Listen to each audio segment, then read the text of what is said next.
Here with Notorious Nick Newell. Nick, been following your career for quite a while. Good to see you at the MMA World Expo. Your story is so inspiring. I think your mother got you to introduce you to wrestling, and tell us about that.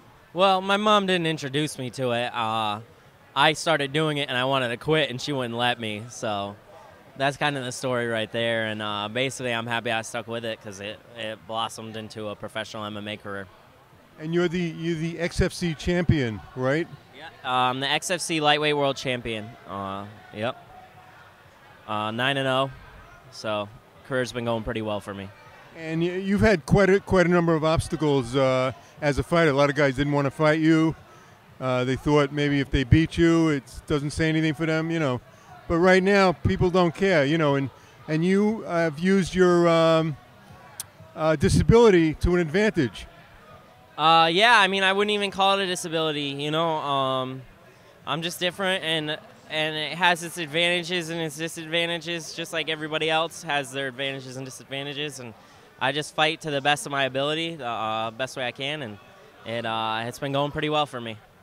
And you had a roommate in college who was a famous professional wrestler, right?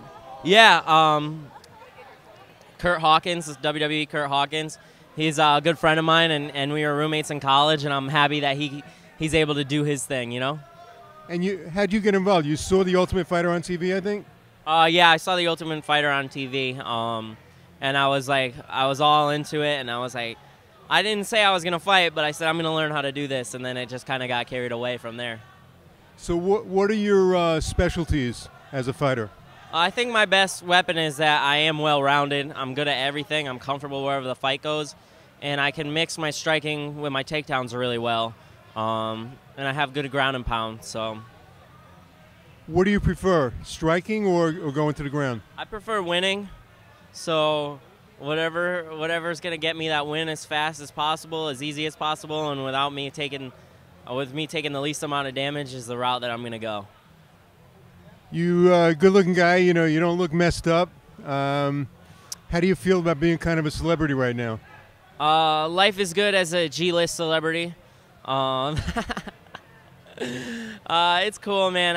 I'm glad that, you know, there's other kids out there that maybe doubt themselves or in a similar situation as me, and I can help motivate them and give them confidence to go out and take on the world, because really anything's possible.